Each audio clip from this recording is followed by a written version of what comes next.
It was a crime that shocked Canada. On June 9, 1959, a 12-year-old girl was brutally raped and murdered near the Clinton Air Force Base in southern Ontario. The victim was Lynn Harper. The shocking part was the accused, only 14 years old. His name was Stephen Truscott. Today, in conversation with author Julian Sher, who has written Until You Are Dead, a national bestseller about the Stephen Truscott case and his fight for freedom. Welcome to the program, Julian. Great to be here. Well, I said off the top, it was a case that shocked the country for obvious reasons when you look at the age of both the victim and the accused. I'll let you pick up the story. What's happening in June 1959 near the Clinton Air Force Base? Well, in many ways, Canada, it wasn't just a different time, it was almost a different country, right? It's decades ago, Southern Ontario, very conservative, very tranquil. You have a press that is largely compliant. It never questions really the justice system. Wanted Dead or Alive with Steve McQueen is one of the TV shows, along with a lot of other Westerns. Stephen Truscott at one point told me back then when the police said jump, you asked how high. It was a very different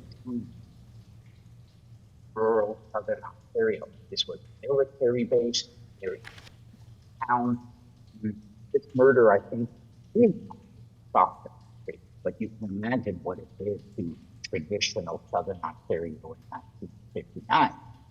The murder of an innocent girl was shocking enough that the accused would be a classmate who was only a teenager. Now, the murder takes place on a hot summer June evening. It's after school, around 7 o'clock. The kids are playing in the schoolyard, and everybody agrees that Stephen Truscott, one of the popular boys, great baseball player, handsome boy, liked by all the kids, has his bike, and young Lynn Harper gets on the bike at the schoolyard. They drive down a country road. It's a single country road that leads right to the highway. And what happens after that is in dispute. Stephen Truscott will always maintain, with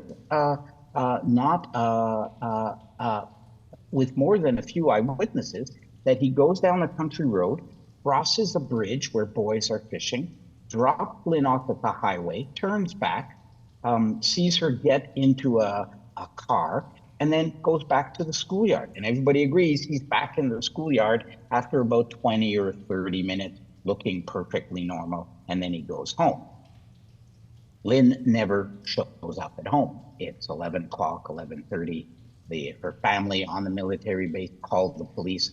A search goes on, and they eventually find Lynn Harper's body, half naked with her clothes neatly folded, in the bushes at a farm called Lawson Farm.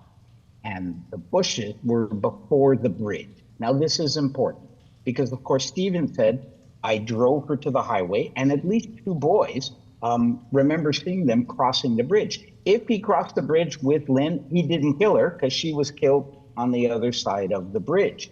The police, of course, start asking all the children, all the witnesses. The police, her body is found Thursday, and the police are called in, and within hours, because they know Stephen was clearly one of the last people to see her, they see him as a suspect. They bring him in for questioning without notifying his parents.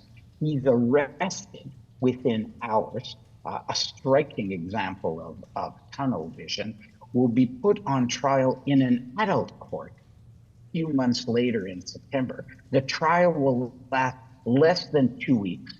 He's found guilty, sentenced to hang, which of course shocks the country even more. And only at the last minute does the John Diefenbaker government commute the death sentence. I find out later by reading the cabinet minutes that they did that not because they thought he was innocent. They just thought the image of Canada executing a 14-year-old by hanging, we had that penalty back then, would be bad for Canada's image. They commute the sentence to life in prison, and Stephen Truscott at 14 goes away to prison. That's where the story ends in 1959. But of course, it doesn't end there, because there's lots of questions about Stephen's innocence or guilt. And then almost 40 years later, an adult Stephen Prescott, grandfather, comes to me and the team at CBC, the Fifth Estate.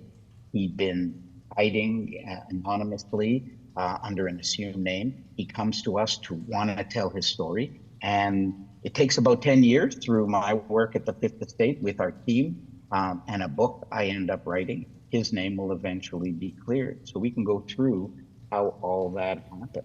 But it remains the most famous wrongful conviction case in our country's history.